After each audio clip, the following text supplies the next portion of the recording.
जब से भाजपा सत्ता से बाहर हुई है नीतीश के साथ में, उसके बाद से पशु तस्करी का इनके नेता बहुत ज़्यादा बोल रहे हैं। तो आपकी इस पर क्या प्रतिक्रिया है? देखिए, इनको सत्ता चाहिए, सत्ता के लिए जो कुछ करना पड़े। मस्जिद, मंदिर, हिंदू, मुस्लिम, टीका, टोपी, गाय, ये सारे मुद्दे हैं बीजेपी के।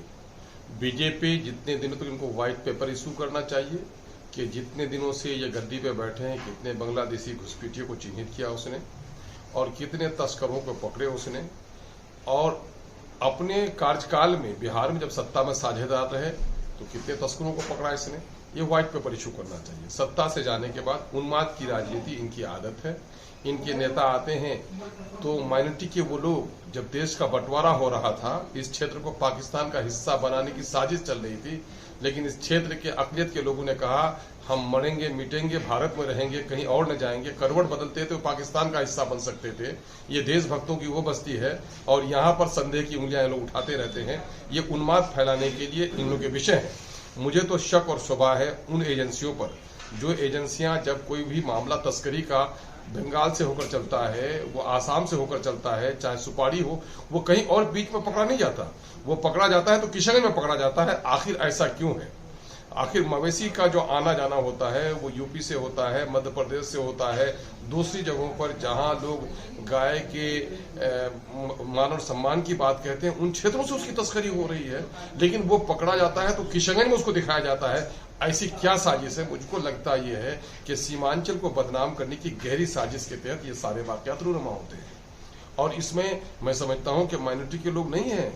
गाय की तस्करी का मामला आप जाके देख लीजिए, कौन कौन लोग तस्करी करते हैं। मेरा दावा है कि ये लोग मवेशी तस्करी में माइनॉरिटी के लोग नहीं के बराबर है। हो सकते हैं उसमें, लेकिन ये दूसरे लोग करते हैं। और सीमांचल के सौहार्दपूर्ण वातावरण को कहीं न कहीं से प्रदूषित करने, कहीं न कहीं से बदनाम करने, और सीमांचल को जो शांति और सौहार्द का प्रतीक है पूरे देश में, उसको बर्बाद करने की साजिश के तहत करते हैं। मैं दावे के साथ कह सकता हूं कि देश का कोई ऐसा हिस्सा सौहार्द की मिसाल पेश नहीं कर सकता है जितना सीमांचल और किशनगंज का ये इलाका है। भले ही कहें यहाँ पर कि अकलियत के लोग वो हैं, बहुसंख्यक हैं, यहाँ पर नहीं है।